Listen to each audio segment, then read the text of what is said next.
Merci beaucoup. Alors, je tiens d'abord à remercier Mélissa Gutiérrez de m'avoir invité à vous présenter quelques réflexions sur l'approche agile, principalement dans le contexte de systèmes d'envergure au niveau public.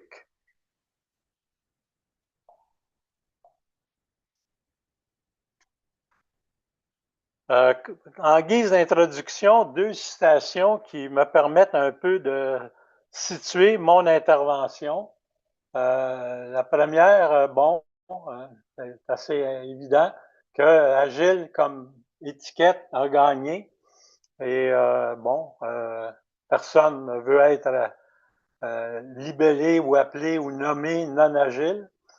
Mais est-ce que dans la pratique, en particulier pour les systèmes de grande taille, c'est un succès? Alors, c'est un peu le thème que je vais vouloir aborder avec vous.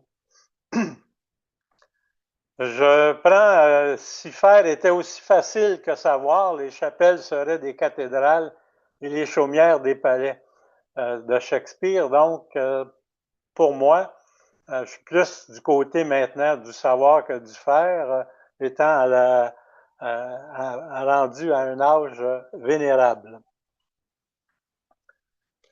Un des co-signataires du, euh, du manifeste agile, Dave Thomas, qui est également co-créateur de la maison d'édition Pragmatic Programming, a un regard un petit peu critique sur certaines approches actuelles au niveau d'agilité, d'agile. Alors pour lui, l'agile est mort, on devrait donner longue vie à l'agilité. Alors, encore ici, ça donne un petit peu, et pour quelqu'un là qui est participé à la signature du manifeste agile, sa, sa façon de voir la situation actuelle. Voici la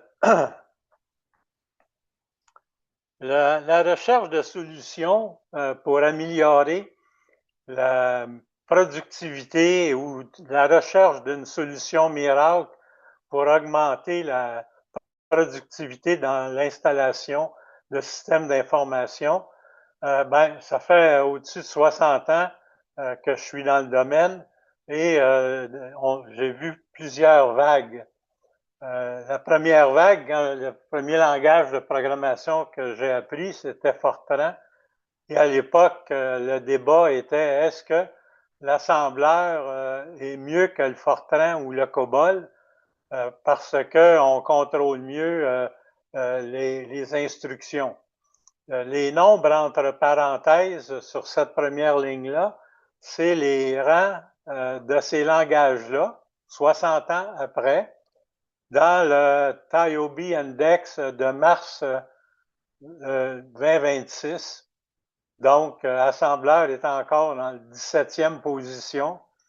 Fortran en 13e, qui a augmenté beaucoup avec les algorithmes d'intelligence artificielle, parce que les calculs matriciels, les bibliothèques de code sont disponibles beaucoup en Fortran. Et COBOL est encore au 24e rang. Par la suite, il y a eu plusieurs vagues. À noter les vagues au niveau des méthodologies. En particulier, Meurice, qui est parti en France. Et par la suite, les grands cabinets au Québec ont développé leur propre méthodologie.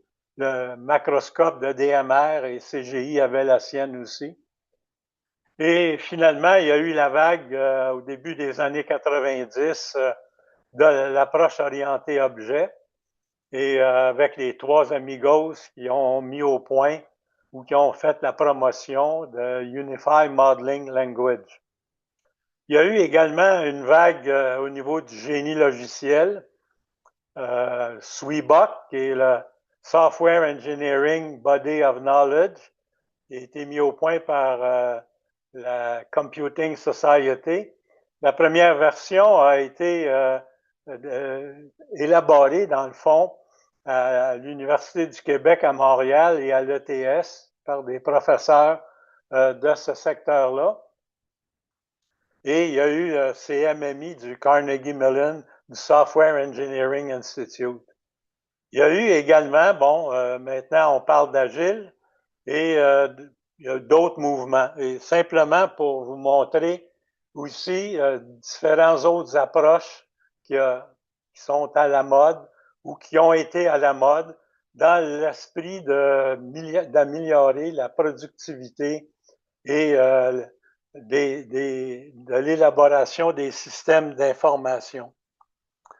Alors, donc, cette recherche-là de solutions permettant d'être plus efficace est donc pas récente et a rarement complètement rempli ses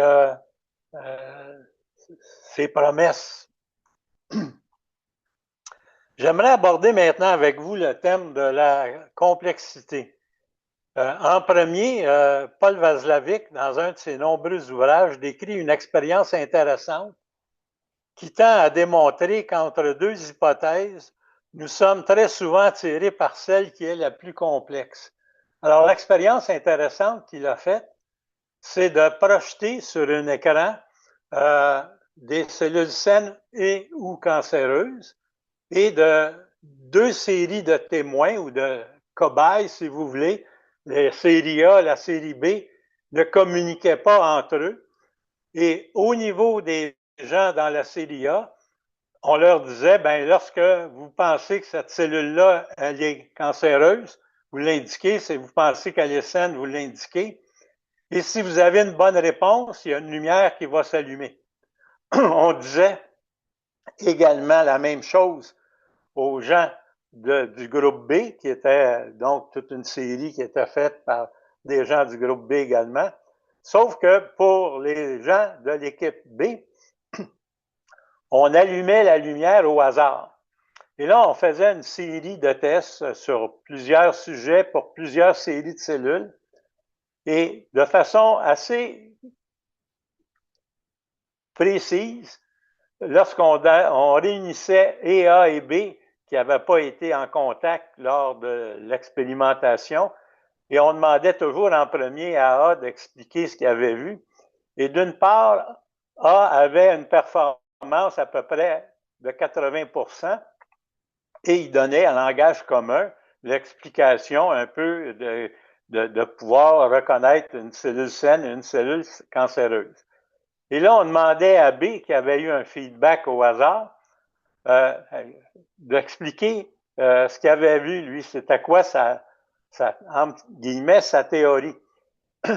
Et là, le sujet B arrivait avec des choses beaucoup plus nuancées, beaucoup plus complexes. Et là, on demandait à A et à B, d'après vous, qui a raison? Et A et B disaient ben, que c'est B parce que lui avait vu des choses que A n'avait pas vues. Alors, c'est un peu ce que Paul Václavic disait. Souvent dans nos sociétés, souvent dans nos manières de faire, si quelqu'un arrive avec quelque chose de plus complexe, on va avoir tendance à dire, ah, mais c'est vrai, il y a tel point, il y a telle chose, tel raffinement comme tel. Au niveau toujours complexité, ce qu'on peut voir, c'est que, selon Robert Glass, mais ça correspond à notre pratique, lorsqu'on augmente de façon de 25% la complexité du problème à résoudre, souvent la complexité du logiciel va augmenter par un facteur de 4 fois ça. La même chose aussi pour la taille des systèmes. Plus un système est gros, plus la solution va être de façon exponentielle plus complexe. Les besoins fonctionnels, la logique d'affaires, dans le fond, ne représente qu'une fraction des requis devant être réalisés par un système informatique robuste. Les aspects de performance, d'utilisabilité, de sécurité, de maintenabilité, de disponibilité, de fiabilité, de compatibilité, de portabilité représentent une part importante du travail à réaliser et font partie des normes du domaine. Donc, le domaine de la solution est beaucoup plus complexe que le domaine du problème lorsqu'on veut avoir un système informatique performant de ce côté-là. L'autre chose qu'on peut voir, ça c'est Gerald Weinberg, c'est qu'il parle de la complexité exponentielle. C'est un diagramme d'interaction. La direction des flèches indique une augmentation, c'est-à-dire que si la taille du système augmente, le nombre de défauts, de bugs va augmenter comme tel. Le nombre de places à regarder où il peut avoir une erreur va augmenter également. Et dans ces cas-là, le temps pour localiser la faute et de la corriger vont augmenter. Donc, encore là, on a des boucles de rétroaction positive par rapport à la taille d'un système. Toujours au niveau complexité, aujourd'hui, on parle beaucoup de parties prenantes et dans le fond, de pouvoir concilier l'ensemble des spécifications, des requis parmi toutes ces parties prenantes-là. Alors, c'est simplement un petit diagramme, là, une carte mentale qui nous donne à droite, si vous voulez, les catégories de personnes au niveau des technologies de l'information qui peuvent avoir un mot à dire au niveau des requis. Du côté gauche, au supérieur, on a dans le fond les parties prenantes externes et série de catégories au niveau gauche inférieur de parties prenantes internes. Et ce qui est à noter, que les systèmes modernes aujourd'hui correspondent de large taille. On parlait par exemple pour Phoenix d'à peu près 80 000 règles d'affaires. Au niveau de SAC, pour SAC Click, on parlait de dizaines, plusieurs dizaines également de milliers de requis, de règles d'affaires à prendre en considération. Donc, c'est des aspects de complexité comme tel. En plus de la complexité d'obtenir les requis, il y a souvent des problèmes de vocabulaire entre les parties prenantes et souvent ça va donner lieu à des requis irréconciliables entre certaines parties prenantes et donc on doit arbitrer ça. Et toujours dans les systèmes de grande taille, ces collisions-là au niveau de capacité de résoudre de façon claire des requis est en augmentation. Watts Humphrey, qui fait partie du Software Engineering Institute, indique que les exigences ne seront habituellement pas complètement connues jusqu'au moment où l'utilisateur va pouvoir utiliser le produit fini. Et encore là, ben, ça répond pas mal à notre pratique. Dans le contexte de système d'envergure, on va revenir au manifeste agile et de sa déclinaison avec SAFe. Alors, le manifeste agile, dans le fond, le point de base, c'est 4 points. Donc, où on préfère les individus, leur interaction aux outils et aux processus. Donc, ça, c'est à retenir. Des solutions opérationnelles, de préférence en documentation exhaustive, et la collaboration avec les clients, de préférence aux négociations contractuelles. Finalement, la réponse au changement, de préférence au respect d'un plan. Lorsque on regarde pour les grandes organisations, que ce soit SAC-Click, que ce soit QRAM actuellement, que ce soit Phoenix, on s'aperçoit qu'ils ont tous indiqué qu'ils utilisaient l'approche SAFe. Alors, on voit encore là, si on revient ici aux 4 points, que la déclinaison de ces 4 points-là dans l'approche, la vue d'ensemble de SAFe n'est pas évidente, qui nous ramène au point qu'on a fait au niveau de Václavic, à savoir qu'on a tendance à tout complexifier et les solutions plus complexes sont attrayantes parce qu'on perçoit qu'elles vont régler plus de situations, plus de problèmes. Face à cet élément-là, nous, comment répondre à cette dichotomie-là? Ben, un ouvrage qui m'a aidé beaucoup dans ma pratique est le livre de Boehm et Turner, qui est Balancing Agility and Discipline, c'est-à-dire est-ce que dans quelle situation l'agilité est plus intéressante, est plus, si vous voulez, attrayante ou est plus indiquée, puis dans quelle situation l'approche agile telle qu'elle est définie dans le manifeste agile est plus indiquée. Alors, dans cet ouvrage-là, dans le fond, on arrive avec le fameux radar qu'ils ont proposé. Donc, pour évaluer si l'approche agile est pertinente pour un projet, Boehm et Turner présentent ce diagramme où on évalue 5 dimensions d'un projet. Plus l'évaluation de ces 5 dimensions-là tend vers le centre, alors c'est ce qu'on voit ici, là, tend vers le centre, plus le projet est un candidat intéressant pour l'approche agile, plus l'évaluation des 5 dimensions tend à s'éloigner du centre, plus une approche dite, entre guillemets, disciplinée est de mise. Alors, si on regarde un peu les dimensions, la première dimension est la criticité des impacts en cas d'erreur ou d'échec du projet. Par exemple, si les vies humaines sont en jeu, une approche très rigoureuse est nécessaire. Dans certains cas, il est fréquent que les tests puissent représenter près de 90% de l'effort total d'un projet. Par exemple, pour des logiciels d'aviation, pour des logiciels de conduite ou de monitoring de centrales atomiques. Si le système envisagé en cas d'échec n'a pas de conséquences importantes, ben, ça tend à favoriser une approche là, plus vers l'agilité. La deuxième dimension est le nombre de personnes travaillant activement au projet.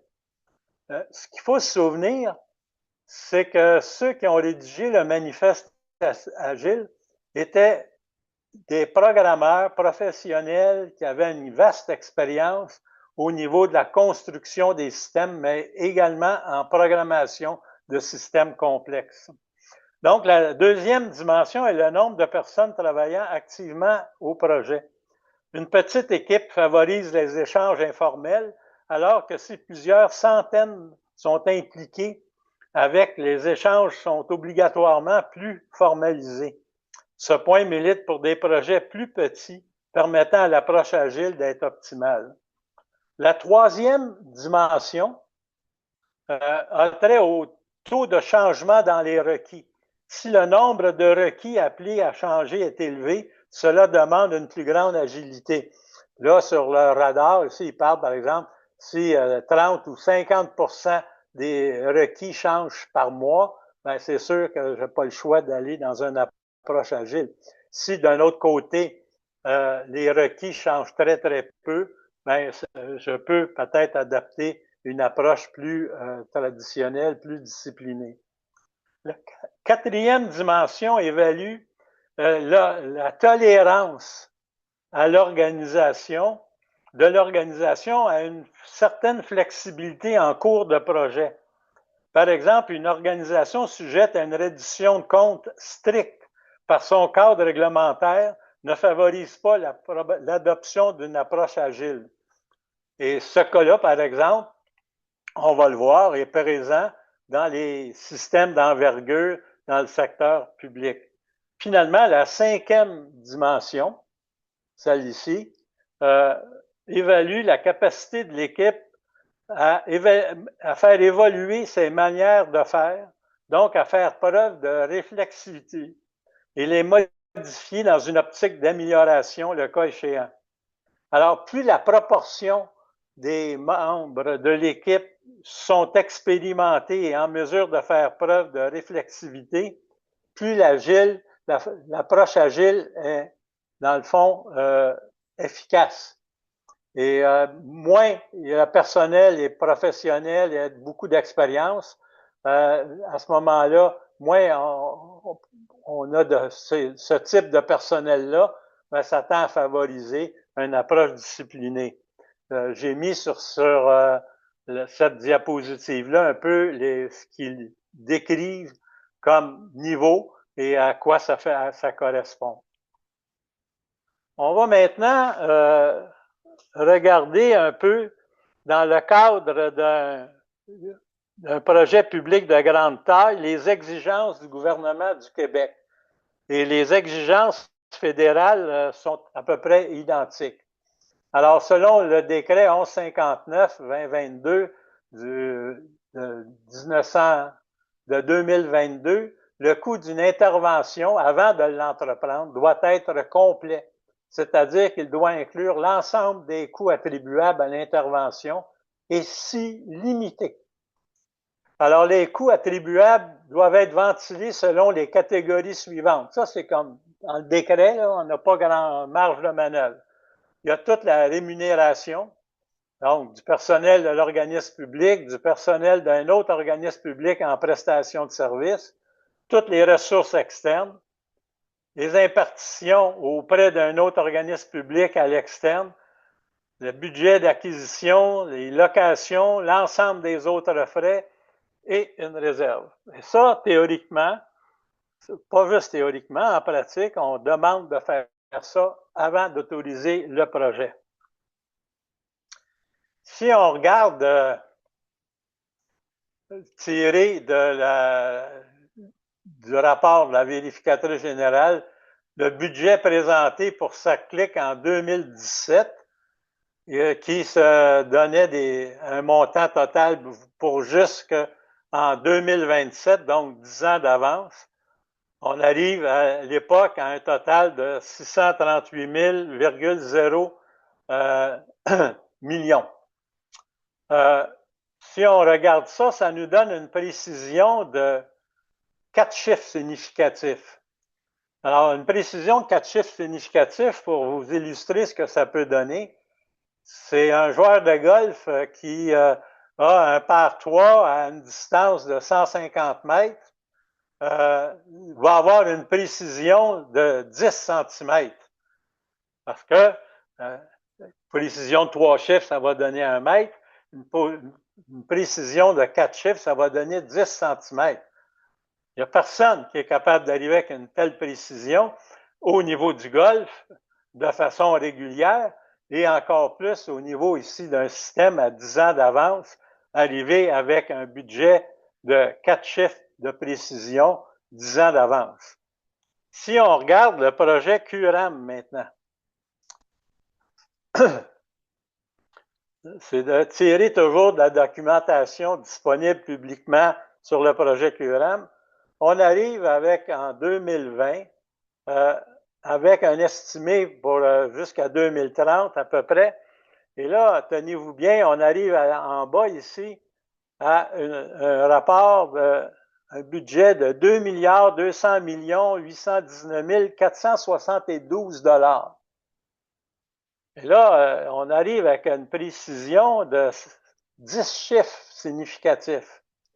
Si on rapporte ça au niveau du golf avec un par 3, on arriverait avec une précision d'1 millième de millimètre, ce qui est absolument utopique. La même chose pour cet estimé-là. Comment on peut, des années d'avance, arriver avec une précision de cette façon-là? Pour moi, en tout cas, c'est assez difficile. Quels sont les résultats de cette approche rigide par rapport à des choses comme ça? Bien, là, je vais vous présenter, recommander le livre de Ben Flyberg, qui est, ça c'est la traduction française, il existe en anglais, bien entendu. Comment les grands projets se réalisent, qui est un livre fort intéressant sur les grands projets, basé sur plusieurs milliers de projets de sa base de données par catégorie. Alors ici, on a les catégories. On a, dans le fond, la moyenne de dépassement par catégorie. Et quand il y a un dépassement de plus que 50%, jusqu'où que ça a été dans le fond. Et si on regarde les projets informatiques, lorsqu'un projet informatique dépasse, en moyenne, qui dépasse de plus que 50%, en moyenne, il va dépasser de 447%. Et c'est le champion parce que même pour les projets de stockage nucléaire, de déchets nucléaires, c'est 427%. Si vous regardez les projets informatiques, lorsque ça dépasse, c'est eux qui sont pas mal dans sa base de données, du moins les champions en termes de dépassement de coûts. Dans son livre, Flyberg parle également de la puissance de l'imprévisible dans son fameux livre de Nassim Nicolas Taleb, de Le signe noir. Et ce que notre ami Taleb parle, c'est que d'une part, la plupart du temps, on va parler de moyenne, d'écart type, et dans son livre, il attaque à fond de train par rapport au domaine financier, au domaine de projet, l'idée de dépassement par des écarts types. Pour lui, il y a certaines situations que ça va dépasser très largement les écarts types à 3, 4 fois, 10 fois ça. L'exemple qu'il donne, ben, quelqu'un des fois peut faire, les gens peuvent réaliser un film à petit prix et le film va connaître un succès foudroyant. Donc, ça ne sera pas une fonction du budget, mais il va y avoir d'autres éléments qui vont faire que ça va avoir un succès exponentiel. La même chose pour un auteur de livres comme tel. On peut écrire les livres et ça donnera des ventes moyennes. Puis dans certains cas, on va avoir un succès de librairie foudroyant. Dans le sens contraire, il indique que dans certaines situations, on ne peut jamais gagner, on peut juste à peu près perdre. Et cette situation-là, ça touche un peu au niveau informatique, les projets. C'est-à-dire que si vous arrivez avec un projet complexe, puis vous avez prévu un budget, puis vous arrivez dans le budget et dans les temps, les gens vont dire, ben, vous avez fait votre job. Et si ça dépasse de façon importante au niveau des coûts, au niveau du temps, on va dire, ben, vous n'êtes pas très bon. Donc, dans ce type de situation-là, on ne peut pas vraiment gagner. On va juste se faire dire qu'on a fait notre travail, point, tel qu'on l'avait dit. C'est pratiquement normal. Alors que quand ça part, ben là, on va vous ostraciser, on va dire, ben écoutez, vous êtes incompétent, etc. Et donc, là, pour lui, la situation, il y a plusieurs situations. Et donc, pour l'informatique, les projets majeurs font partie de ces situations-là où on a à peu près rien à gagner et beaucoup à perdre comme tel. On va revenir au taux d'échec par une autre source. Ça, c'est la source de PwC qui ont fait c'est quoi les taux d'échec ou de succès dans le secteur public. Alors, ce qu'on voit, si vous voulez, à gauche, ça, c'est le taux de succès. Alors, par une étude ou une enquête faite aux États-Unis. Alors, les projets gouvernementaux ont un taux de succès de 18%. L'Académie royale en Angleterre, eux, arrivent avec un taux d'échec pour le secteur public de 84%. Donc, ça, c'est le succès, ça, c'est l'échec. Et ici, si on regarde, la Nouvelle-Zélande, c'est un petit peu plus mitigé. Les échecs complets, 3%, mais des échecs, des problèmes avec un certain nombre de projets, c'est 59%. Donc, au niveau des projets importants, dans le secteur public en particulier, les taux d'échec sont là. Donc, c'est corroboré, si vous voulez, avec plusieurs études. Pourquoi ça? Ben, c'est que les règles d'affaires de la fonction publique, où on oblige à arriver avec un budget donné spécifique, c'est impossible d'arriver à ça avec, si on prend le compte d'incertitude de Bohème, où on voit qu'au concept initial, il y a une variabilité très grande parce qu'il y a beaucoup d'éléments inconnus. Alors ça, c'est pour la variabilité des estimations. Et plus on avance, ben effectivement, le compte d'incertitude se rétrécit. Mais même là, lorsqu'on est rendu à la conception, les spécifications, en guillemets, détaillées quand c'est possible de les obtenir, on arrive quand même à une évaluation de 1 à 2 là, ici. La conception des interfaces utilisateurs complétées, on a quand même une variation de pratiquement 1,5. Donc, pour tous les systèmes d'envergure, il est à peu près impossible d'arriver avec un estimé sérieuse lorsqu'on commence le projet, alors que on oblige, en guillemets, d'arriver avec un budget précis. Et si vous regardez le tableau de bord des projets au gouvernement du Québec, vous allez voir que c'est fréquent et on réétablit un nouveau budget régulièrement. On oublie ou on n'indique plus le budget initial comme tel. Cet élément-là, et dans le fond, nous permet de voir, on parle de QRAM qui va peut-être dépasser de plusieurs milliards son estimé premier. Si on regarde Phoenix, si on regarde le système qui va remplacer Phoenix, c'est quoi les variantes de prix? Ben, on arrive effectivement à des variabilités énormes. Juste avant d'arriver ici, le point que je voudrais faire au niveau du compte d'incertitude, c'est que la lourdeur d'aller en appel d'offres par les règles du jeu des gouvernements est telle que les donneurs d'ordre veulent juste y aller une fois, plutôt que d'y aller de façon progressive. Et là, on va suggérer peut-être certaines façons de faire tantôt.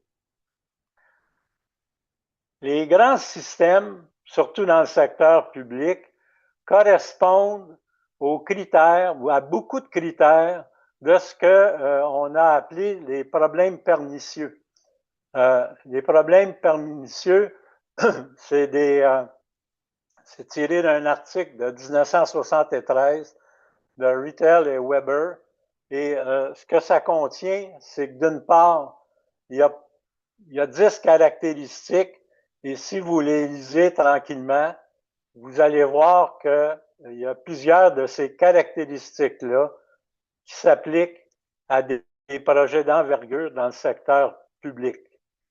Donc, à partir du moment où on a un problème pernicieux, c'est un problème où il n'y a pas nécessairement de solution vraie ou fausse, seulement bonne ou mauvaise. Il n'y a pas de règle de dire est-ce on est arrivé à la fin d'un projet donné, il y a toujours des choses à rajouter comme telles ou à compléter par la suite. Il n'y a pas de façon de tester cette solution-là de façon globale. Si vous regardez aujourd'hui l'éditorial dans Le Devoir où on parle des essais qui vont se faire pour le dossier de santé numérique, bon, encore là, les gens se posent un paquet de questions et ça correspond donc beaucoup à ces éléments-là. Il n'y a pas de fin nécessairement sur le nombre de solutions ou d'approches à un problème pernicieux, etc. Donc, pour moi, dans ma pratique, lorsque j'arrive avec un projet d'une grande taille, surtout dans le secteur public, c'est avec ces éléments-là comme tels qui nous ramènent beaucoup à un des principes agiles, à savoir qu'on peut travailler des fois beaucoup avec des prototypes. Donc, notre ami Linus Torvald dit, bon, talk is cheap, show me the code. Et si une image vaut 1000 mots, un prototype vaut 1000 meetings. Qui nous amène aux facilités maintenant de pouvoir faire des tests et des prototypes très rapidement avec l'assistance de certains modèles d'intelligence artificielle. En particulier, Claude par Anthropic et Tasklet. Dans la littérature, on s'aperçoit que des professionnels sachant comment l'utiliser peuvent arriver avec des prototypes très rapidement qui nous permettent de converger vers des solutions agiles. Donc, le point là-dedans, c'est pas la technologie, c'est pas les outils. Pour beaucoup, c'est la qualité des personnes qui va faire que ça va être bien. Et il y a certaines personnes qui sont beaucoup plus productives que d'autres. Et dans certains cas, ça représente, dans le fond, un aubaine qu'il faut profiter. Et les personnes compétentes peuvent utiliser des modèles d'intelligence artificielle pour créer des prototypes corrects rapidement. Il y a plusieurs articles dans les récentes semaines qui démontrent ces points-là.